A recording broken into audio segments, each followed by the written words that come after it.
এরকম করে তুমি কেমন করে কাজ দিলে?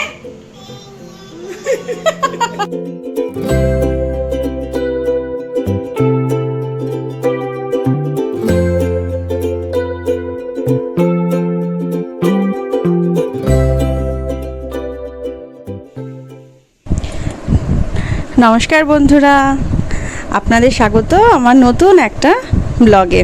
আশা করি আপনারা সবাই ভালো আছেন, আমিও খুব ভালো আছি। তো আজকে সকালটা কিন্তু আমি আপনাদের সাথে আমার একটা রেসিপি শেয়ার করছি। এটা ঠিক আমার নয়, এটা হচ্ছে দই কাতলা। আসলে কিছু কাতলা মাছ ছিল, আর ধীমান একদমই জানো তো মানে কাতলা মাছের ঝোলটা পছন্দ করে না, হয় কালিয়া নাহলে একটু অন্যরকমভাবে করে দিলেও একটু ভালো খায়। তাই ভাবলাম কাতলা মাছের দিয়ে এই গরমে একটু দই কাতলা করে দিই, ভালো লাগবে। তাই জন্য আমি কাতলা মাছগুলো একটু নুন মাখিয়ে রেখেছিলাম আর তেল গরম করতে বসিয়ে দিয়েছিলাম। আমি পরপর কাতলা মাছগুলোকে ভেজে নিচ্ছিলাম। তো এই গরমে কিন্তু এই দই কাতলা, তারপরে দই রুই, এগুলো কিন্তু ভালোই লাগে খেতে। মানে একঘেয়ে ঝোল যখন খেয়ে মুখ মরে যায় না, তখন কিন্তু আমাদের এগুলো খেতে ভালোই লাগে। আর বিশেষত ধীমান একদমই কাতলা মাছের ঝোল খেতে পছন্দই করে না। তো আজকে দই কাতলা করার জন্য তো আমি প্রথমে মাছগুলোকে সাদা তেলে সামান্য একটু নুন দিয়েছিলাম, যাতে মাছগুলো লেগে না যায়। দিয়ে আমি ওই নুন মাখিয়ে, হলুদ কিন্তু মাখাইনি যেহেতু আমি হোয়াইট গ্রেভি করব। তো মাছগুলোকে ভেজে তুলে রেখেছি। আর একটা পেঁয়াজের বেরেস্তা করার জন্য পেঁয়াজ কুচি একদম ভালো হাই ফ্লেমে ভেজে নিচ্ছি। এই যে এরকমভাবে, বেশি কড়া ভাজলে কি কালো কালো হয়ে যায়, তো এরকমভাবে আমি ভেজে নিয়েছি যাতে কালোটা না হয়। আর তারপর পেঁয়াজ কুচিগুলোকে একটা থালার মধ্যে ঠান্ডা হতে রেখে দিয়েছি। আর ওই তেলেই আমি গোটা গরম মশলা মানে দারচিনি, লবঙ্গ, এলাচ, শুকনো লঙ্কা আর তেজপাতা ফোড়ন দিয়ে দিচ্ছি। এবার বেশ কিছুক্ষণ ধরে নাড়ানাড়ি করে একটা বেশ স্মেল উঠবে, ঠিক সেই সময় ওই পেঁয়াজ বাটাটা যে রেখেছিলাম, পেঁয়াজ আর কাঁচা লঙ্কাটা বেটে দিয়েছিলাম একসাথে, ওটাকে ওখানে দিয়ে দিচ্ছি। দিয়ে খানিকক্ষণ একটু নেড়ে একটু ভেজে নিতে হবে যাতে কাঁচা গন্ধটা চলে যায়। তারপরে কি করতে হবে, ওটা যেই কাঁচা মানে ওই ধরো মিনিট দুয়েকের মতন একটু নাড়লেই কাঁচা গন্ধটা চলে যাবে, দেখতেই পাবে কালারটা চেঞ্জ হয়ে গেছে। তো তখন একটু রসুন বাটা দিচ্ছি। রসুন বাটাটা একদমই পরিমাণে কম দেবে। আর আদা বাটা, আমার কাছে না তখন আদা বাটা ছিল না, তাই আমি এই যে আদাটা একটু গ্রেট করে রেখেছিলাম, ওই গ্রেট করা আদাটাই দিয়ে দিলাম। কারণ আমার আদাটা বাটা ফুরিয়ে গেছে। আমি সব কিছু বেটেই রাখি, কারণ সকালবেলা রান্না মানে অফিস টাইমে রান্নাটা না তাড়াতাড়ি হয়ে যায় তাহলে, কিন্তু সেই মুহূর্তে ছিল না, তাই আমি গ্রেট করা আদাটাই দিয়ে দিলাম। তারপরে ওই মিনিট খানিকের মতন আর একটু ভালো করে কষিয়ে নিয়ে তার মধ্যে ওই যে আমি প্রথমেই দেখালাম না, পোস্ত, কাজু বাদাম, চালমগজ ভিজিয়ে রেখেছিলাম, ওটার একটা পেস্ট তৈরি করে নিয়েছিলাম স্মুথ। তো ওটার বাটাটা দিয়ে আবার কষিয়ে নেব। তারপর জল ঢেলে দিলেই হয়ে যাবে মানে আমাদের দই কাতলা রেডি। সেদিনকে আমি মার কাছে যখন গেছিলাম আরাধ্যার পরীক্ষার পর, তখনও কিন্তু মার বাড়িতে দই কাতলাটা করেছিলাম। তবে আমি আমার বাড়িতে যেটা করছি এর থেকেও ওটা বেশি টেস্ট লেগেছিলো। এটা হয় না মাঝে মাঝে হাতের রান্নার একটু ডিফারেন্ট হয় টেস্ট। তো ওই যে ওই বাটাটা দিয়ে ওই মিক্সি ধোয়া জলটাও দিয়ে দিলাম। এবার ভালো করে একটু কষিয়ে নিলে দেখবে তেল ছেড়ে দিয়েছে মিনিট খানিকের মধ্যেই, কারণ কাজু বাদাম বাটা দিলে না বেশিক্ষণ লাগে না, ওটা আপনিই থকথকে একটা গ্রেভি তৈরি হয়ে যায়। তো মিনিট খানিকের মধ্যেই দেখবে তেল ছেড়ে দিয়েছে নাড়তে নাড়তে। আমাদের একটু দই কাতলা হলে কি বলতো, একটু বেশি ভাত লাগে, মানে পরিমাণটা অন্য দিনের থেকে একটু বেশি, ওরা এত ভালো খায় তো ওই জন্য একটু পরিমাণটা বেশি লাগে ভাতের। তো এই যে এটার মধ্যে নুনও দিয়ে দিলাম। প্রথমে আমি নুনটা দিইনি এতক্ষণ, এখন নুনটা দিলাম, কারণ পরিমাণটা তখনও বুঝতে পারছিলাম না কতটা কী মশলা হবে। তো এখন নুনটা দিলাম। এর মধ্যে একটু সামান্য চিনিও অ্যাড করে দিতে পারো তোমরা, আমি অল্প একটু দিয়েছিলাম, কিন্তু অনেকে খায় না, তখন কিন্তু চিনিটা অ্যাভয়েড করাই যায়। তো বেশ কিছুদিন মার বাড়িতে থেকে না এসে রান্না করছি আরাধ্যা মোটে থাকতে চাইছে না জানো তো এখানে, খালি বলছে আমি দিদুনের বাড়ি যাবো। আসলে সারাটা বছর কোথাও আমরা যেতে পারি না সত্যি কথা বলতে সেরকমভাবে। ওরও ইচ্ছা করে ছোটোবেলার সময় কাটাতে, একটু দিদুনের বাড়ি আদর যত্ন খেতে। এখানে আর সত্যি ওর খেলার সাথে নেই, আরও বেশি ওখানে যেতে চায়, কারণ আমার বোনের ছোটো মেয়েটা এসছে এই কারণেই। তো ওই যে রান্না করতে করতে ওখানে একটু কী বলে টক দইটাও দিয়ে দিলাম। টক দইটা আমি চিনির সাথে ফেটিয়ে ইউজ করেছি, তাতে করে দেখবে টক দইটা শুধু দিলে না অনেক সময় টক দই কেটে যায়, কিন্তু তোমরা যদি একটু চিনির সাথে মিশিয়ে টক দইটা ফেটিয়ে তারপর রান্নায় দিলে আর টক দইটা না কাটে না, এতে টেস্টটাও বাড়ে। তো এই যে কষিয়ে নিচ্ছি আস্তে আস্তে।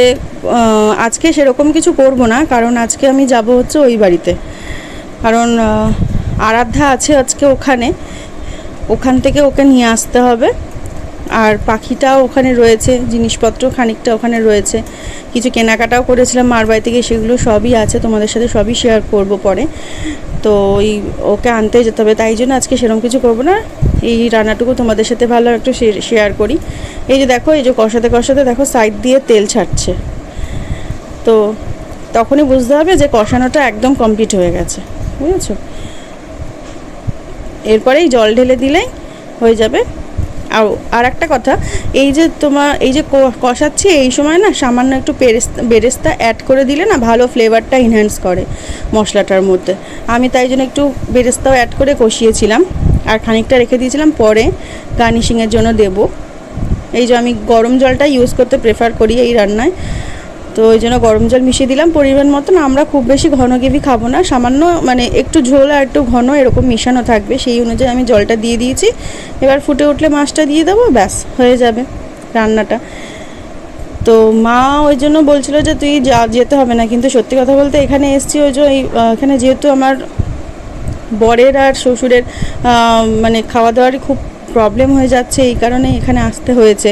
নাহলে সত্যি কথা বলতে সারা বছর আমিও আরাধ্যার সাথে এই টিউশন স্কুল করে না কোথাও বেরোনো হয় না, কারো বাড়ি থেকে থাকা হয় না। এই সময়টা একটু ফ্রি থাকি, তো ভাবি একটু ঘুরে আসি। আর দিমানেরও সময় হয় না, যেহেতু এটা ইয়ার এন্ডিং, তাই ওরও ছুটি পাওয়া যায় না, অডিট ফডিট চলে, তাই জন্য খুব মুশকিলে পড়ে যায়। বেচারা আরাধ্যাও কোথাও ঘুরতে যেতে পারে না। তো ওইখানে গেলে কি হয়, ওখানে বাবা মা একটু বেশি প্যাম্পার করে আরাধ্যাকে, তার সাথে হচ্ছে আমার পুচকু সোনাটা এসেছে, ব্যাস ওই জন্যই যাওয়া। দেখো এটা ফাইনাল লুক।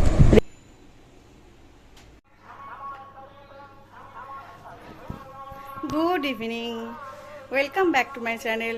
আমার এই একটা নতুন ব্লগে আপনাদের সকলকে আবার স্বাগত জানাচ্ছি। আজকে হচ্ছে বৃহস্পতিবার, তো এখন আমি দেখতেই পাচ্ছ রেডি হয়ে গেছি, পুজো টুজো দেওয়া হয়ে গেছে, স্নানও হয়ে গেছে, রান্না বান্না সব কমপ্লিট। এবার যাব হচ্ছে আমি আবার বাঘাযতীন, কারণ মেয়েকে আনতে হবে, তো মেয়েকে নিয়ে আসব। আর তার সাথে ওখানে আমার পুটুরানি আছে, তো মানে আমার পাখিটা আছে ওখানে, তো নিয়ে একবারে সন্ধেবেলা ফিরবো। এখন বাজে হচ্ছে দুপুর 1:30, এখন আমি বেরোবো। মাই বললো যে আমি এখানে রান্নাবান্না করেছি, যেহেতু আমার শ্বশুর বাবা আজকে বাড়িতে, আজকে সম্ভবত আজকে রামনবমী না কিসের জন্য ছুটি পড়েছে, তো ওই জন্য বাড়িতেই রয়েছে, তাকে খেতে দিয়ে এখন আমি যাব বাঘাযতীন, কারণ মা ওখানে রান্না করেছে, আর ওখানে গিয়ে খাবো। আফটার অল মার হাতের রান্না তো কোনো মতেই ছাড়া যায় না, তাই না? তো নিজে যতই ভালো কিছু রান্না করি না কেন, মা যদি বলে যে চলে আয়, আমি এক পায়ে রাজি, কারণ মার হাতের রান্না যাই হোক না কেন আমি কোনো মতেই ছাড়বো না। তো এখন যাচ্ছি ওখানে, ওখানে গিয়ে আজকে দুপুরে খাওয়া দাওয়া করবো, তারপর একবারে রাত্রিবেলা ফিরবো। তো চলো দেখতে থাকো, এখন থেকে ব্লগটা কন্টিনিউ হলো। আর তোমাদেরকে তো আমি কি করেছি তোমাদের দেখিয়েই দিয়েছিলাম।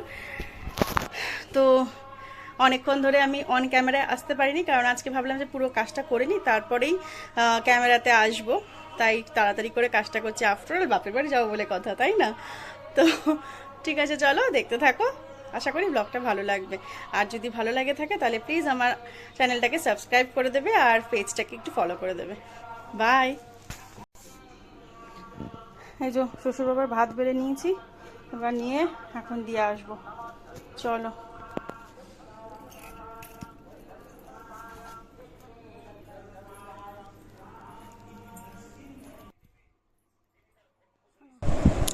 তো এই যে আমার শ্বশুর বাবাকে নিচে ওনাকে খাবারটা দিয়ে আমি বেরিয়ে যাব, ওনাকে বলে গেলাম যে খাবারটা দিয়ে আমি চলে যাচ্ছি।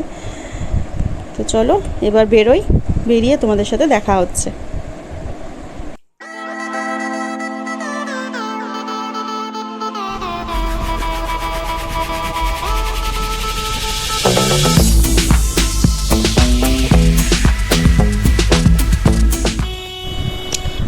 দেখো এই ভর দুপুরবেলা, তখন প্রায় 2টো বাজতে যায়, 2টো বেজেই গেছে ধরো। এই বাঘাযতীনে প্রচুর পরিমাণে দেখো সেল বসেছে, চৈত্র সেল। আর সত্যি কথা বলতে এখানে কালেকশানও কিন্তু দুর্দান্ত। আমি ওই পরিচয় বলে শপটা থেকে কিন্তু আমি বেশ কিছু চুড়িদার, কুর্তি কেনাকাটা করেছি আমরা। ওখানে কালেকশানও প্রচুর। আমি কিন্তু কোনো রকম মানে প্রমোশন দিচ্ছি না, আমি শুধু নিজের অভিজ্ঞতাটাই শেয়ার করছি তোমাদের সাথে। তোমরা কিন্তু চাইলে এখান থেকে মানে সেলের জন্য কেনাকাটা করতে পারো, কারণ প্রচুর ভালো ভালো কোয়ালিটি পাবে আর কালেকশনও পাবে।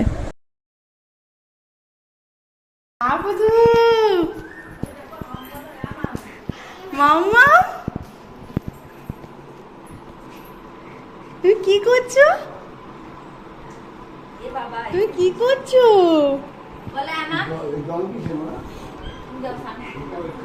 বাবা এখনো স্নান করোনি? তোমার খাও খাও হয়ে গেছে বাবা? আমি কে মা? আমি কে? হ্যাঁ মাম, মাম নাম।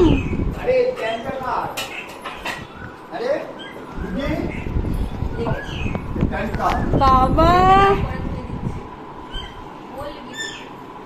জল দিয়ে তো দিয়ে সাইডে। হ্যাঁ দাঁড়া, এটা আদর করো, একটু জড়িয়ে ধরো দিদিকে, একটু জড়িয়ে ধরো তো। ওই বাবা এদিকে তাকা, জড়িয়ে ধরে এদিকে তাকা। আচ্ছা না, হাই উঠে গেল।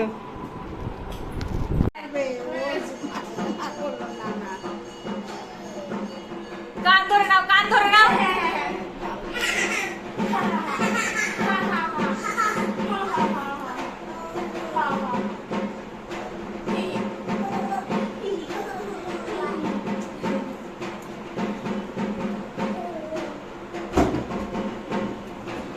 একটু নাচো, একটু নাচো।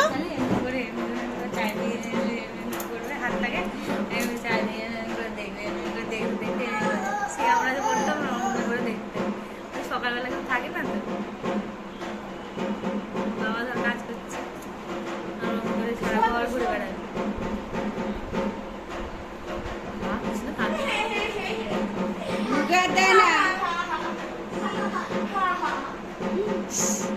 নো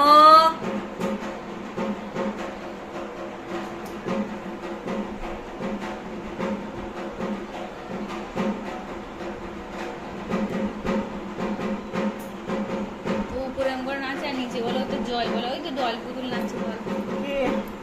উল্টো দিকে নাচছে।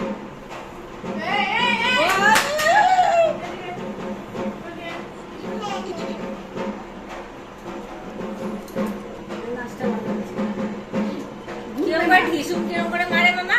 ঢিসুম মারো তো একটা, ঢিসুম মারে এসো।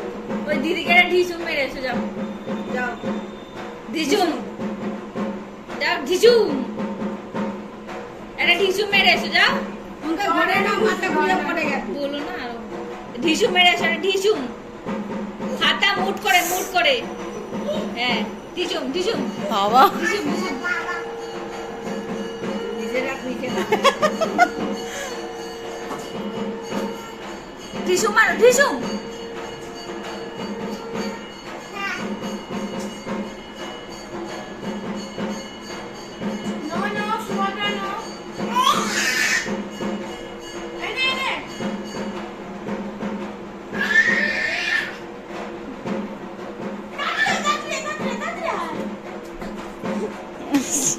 একটা নাচ আছে না,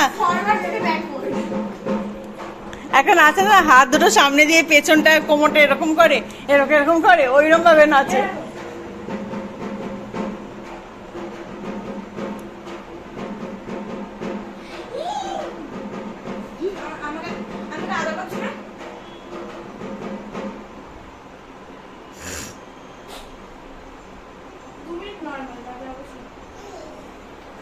আম পাতা জোড়া জোড়া করে দাও, আম পাতা জোড়া জোড়া।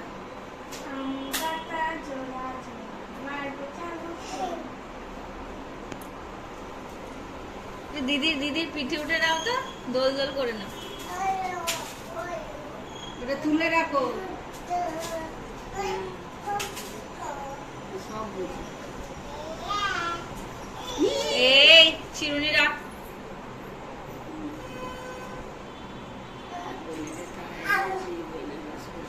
দেবে না। হাত সরাও। দোল দোল দোল দোল দোল দোল করো, পিঠে উঠে দোল দোল করে নাও, একটু দোল দোল করে নাও। পিঠে উঠে নাও, পিঠে ওঠো, পিঠে।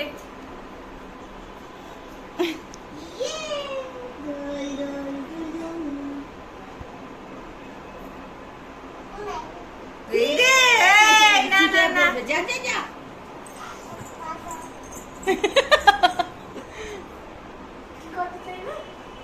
দোল দোল, tap tap tap tap tap tap tap tap. এটা জড়িয়ে ধরো, একটু দিদিকে জড়িয়ে ধরো। জড়িয়ে ধরে ক্ল্যাপ করে দেবো, জড়িয়ে ধরো আবার ক্ল্যাপ করে দেবো। আর জড়িয়ে ধরো, আর জড়িয়ে ধরো।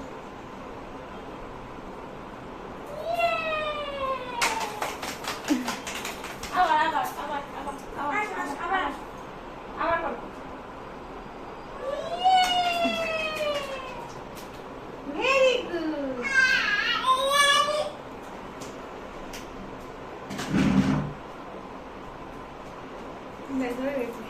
ঢিসুম মারতে হয়, ঢিসুম। হ্যাঁ, এইখানে মারতে হয়, এইখানে। ঢিসুম, লাগি।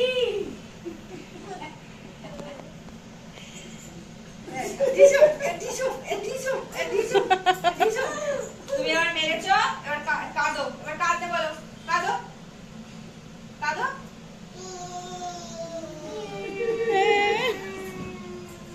এবার এবার কান ধরে নাও, কান ধরো, কান ধরো। তোমার কান, তোমার কান ধরো। তোমার কান কোথায়? তোমার বাবা কি ওই কান বলে দিয়েছিল তোমার? এরকম করে? আর তুমি কেমন করে কাজ দিলে?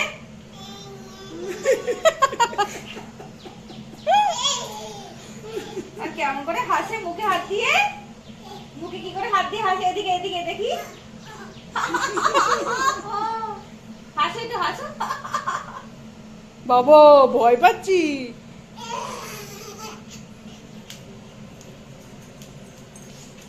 পুদুরা তো ওখানে দুই বোনের খুংসুটি দেখার পর বেশ খানিকটা সময় ওখানেই গেছে, আমরা ওইভাবে হইচই করে কাটাই, ওখানে গিয়ে তাই এত মজা পাই। আর দেখো এই সময় আমরা খেতে বসেছি দুপুরবেলা। দেখো মা কত কিছু অ্যারেঞ্জমেন্ট করেছে, এদিকে চিংড়ি দিয়ে তোমার কুমড়ো দিয়ে ভাপা, তারপরও কি চিকেন করেছে, পটলের চোকলা খোসা মানে পটলের খোসা বাটা, আর করেছে চিংড়ি আর পটলের তরকারি। এত কিছু করেছে অ্যারেঞ্জমেন্ট। তো আমি তো আর লোভ সামলাতে পারি না, আমি বাটা নিয়ে খেতে বসে গেছিলাম।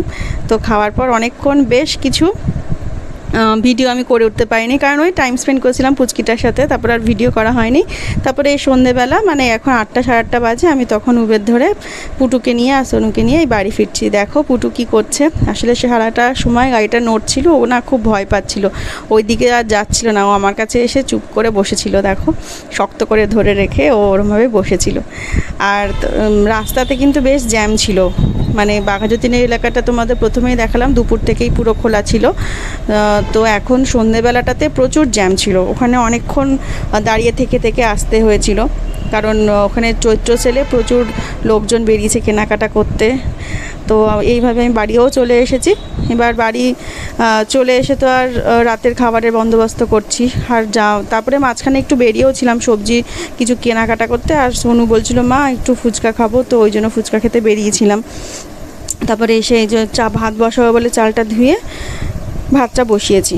বাঘাযতীনে যে কদিন ছিলাম, মানে আরাধ্যার সাথে যে বেশ কিছুদিন ছিলাম পরীক্ষার পরে গিয়ে, তখন কিন্তু আমি বললাম তোমাদেরকে তখনই যে কিছু কেনাকাটা করেছিলাম না, সেইগুলো কিন্তু তোমাদেরকে আমি শেয়ার করছি। বেশ ভালো ভালো চুড়িদারের কালেকশান আছে গো। আর সত্যি কথা বলতে আমি আমার সাইজের চুড়িদার একটু সব জায়গায় ভালো কালেকশান আমি পাই না, কিন্তু বাঘাযতীনের কিছু কিছু দোকান আছে, যেমন চুড়িদার ঘরানা, পরিচয়, তারপরে অঙ্গশ্রী, এগুলোতে কিন্তু ভালো কালেকশান পাওয়া যায়। আমি ওখান থেকে কিছু কেনাকাটা করেছি, তোমাদেরকে সেটাই শেয়ার করব। চলো ভাতটা বসিয়ে নিই ঝটপট, তারপর যাচ্ছি ঘরে। ও আর আমি ওই বেরিয়েছিলাম যে তখন কিছু সবজিও কিনেছি।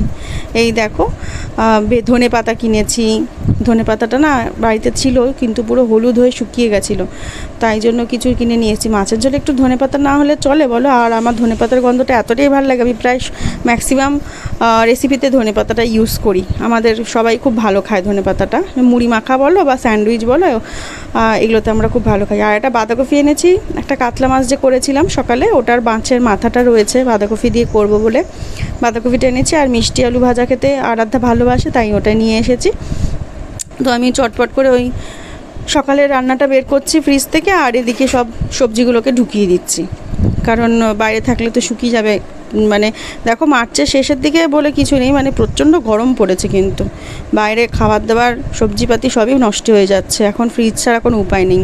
তো যাই হোক, ওইদিকে ভাতটা বসিয়ে দিয়ে আমি এখানে এসলাম। দেখো এই চাদরটা কিন্তু দারুণ হয়েছে, তাই না? এটা কিন্তু বেশি দামও নেয়নি, 300 টাকার মধ্যেই, কিন্তু আজরাক প্রিন্টের চাদরটা, এটা কিন্তু আমি কিনেছি বাঘাযতীনের এনটিসি থেকে, বেশি দাম নেয়নি।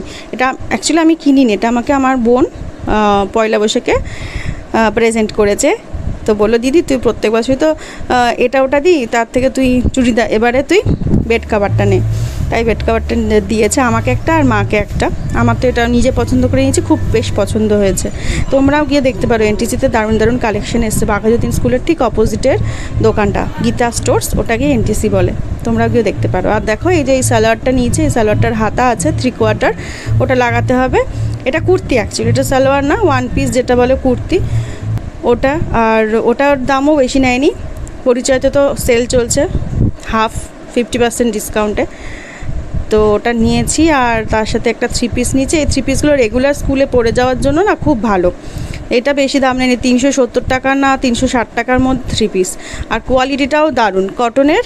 আর শুধু সিনথেটিকের ওড়নাটা, কিন্তু প্যান্ট আর দুটোই কটনের। আর এটা হচ্ছে রেয়ন, কটন রেয়নের এই চুড়িদারটা, এটার দাম একটু হাই নিয়েছে। এটা 3 পিস, এটা একটু সামনের দিকে কাজও রয়েছে। দেখো মানে কালেকশন আমার ভালো লেগেছে, আমি তো রেগুলার পারপাসে ইউজের জন্য নিয়েছি, তো আমার সেই দিক থেকে আমার চুড়িদারগুলো ভালো লেগেছে।